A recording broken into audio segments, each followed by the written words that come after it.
இந்த இல்லத்தில் திடீரென்று வருமான வரித்துறையினர் வந்து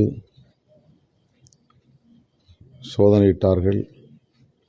ஒவ்வொரு அறையாக திறந்து பார்த்தார்கள், ஒவ்வொரு பெட்டியாக திறந்து பார்த்தார்கள் என்று தகவல் கிடைத்தது.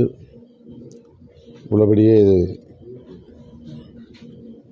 வேடிக்கையாக இருக்கிறது.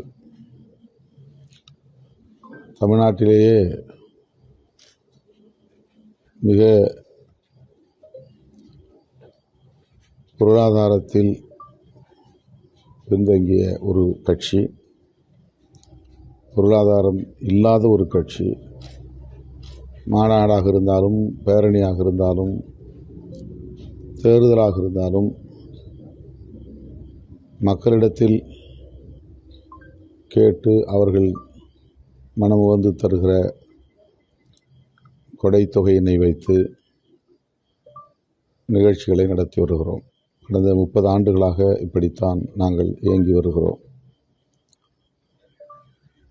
1999 இப்போது 2024 வரையில் 6 நாடாளுமன்ற பொதுத் தேர்தல்களை சந்தித்திருக்கிறோம். இடையிலே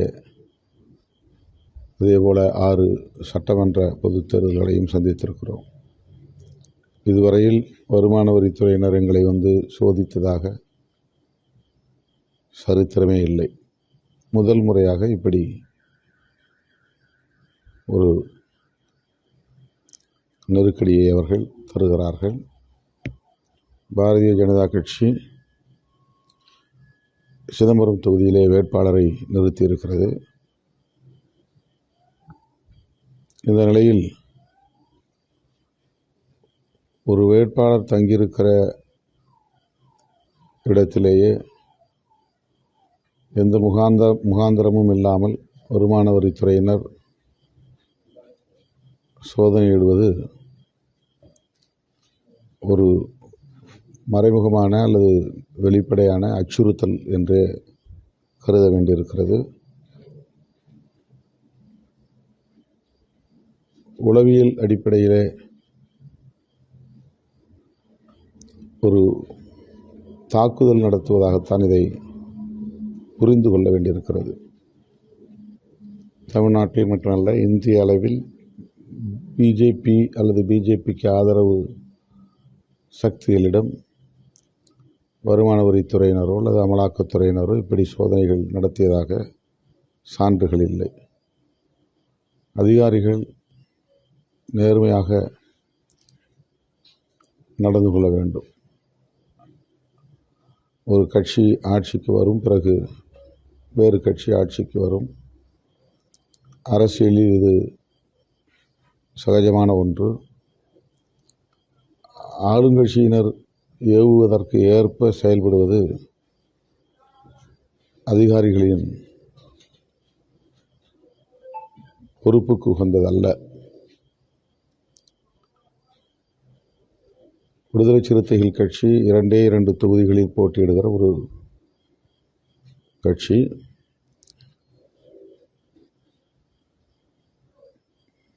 பொருளாதாரத்திற்கான எந்த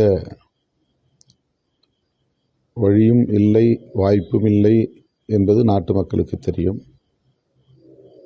வருமான வரித்துறையினருக்கு எப்படி தெரியாமல் போனது என்று அதிர்ச்சியாக இருக்கிறது. இந்த நெருக்கடிகளை எல்லாம் கடந்து நாங்கள்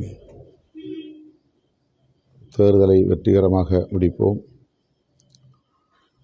மிக கடுமையாக பாரதிய ஜனதா மற்றும் சங் பரிவார் அமைப்புகளை கொள்கை அடிப்படையிலே விமர்சிக்கிற ஒரு இயக்கமாக விடுதலை சிறுத்தைகள் கட்சி இருப்பதனால் இந்த மாதிரியான அச்சுறுத்தலை தருகிறார்கள் என்று கருதுகிறேன். இதுபோன்ற அச்சுறுத்தல்கள் எமது பயணத்தை ஒருபோதும் தடை செய்யாது. தொல் திருமாவளவன் அவர்கள் சமுதாயத்துக்கான மிகப்பெரிய முகம் அப்படின்னு சொன்னீங்க. தான் சார்ந்த சமுதாயத்திற்கான விடிவெள்ளின்னு ஒரு வார்த்தை சேர்த்துக்கிட்டீங்க. நான் கேட்குறேன், இந்த வேங்கை வயல்னு ஒரு வார்த்தை தெரியுமா? ஊரு வார்த்தை தெரியுமான்னு கேட்குறேன். ஊரு ஒத்துக்கிறீங்களா? அங்க ஒரு டேங்க் இருக்கு தெரியுங்களா? குடிநீர் நீர் தேக்க தொட்டி. அதுல மலம், மனிதனுடைய மலம் கலக்கப்பட்டது. அதுக்காக என்ன செய்தார் திருமாவளவன் இன்று மக்களிடத்தில் தான் சார்ந்த சமுதாய மக்கள்கிட்ட எடுத்து சொன்னாவே போதும். இந்த நிகழ்வுக்கு, இந்த செயலுக்கு, இந்த மிகவும் மனிதநேயமற்ற ஒரு மனிதன் ஒரு மனிதனுக்கு செய்யக்கூடாத இந்த தீண்டாமையை, இந்த வார்த்தையை அவர் அழிச்சிட்டாரான்னு கேட்டு சொல்லுங்க.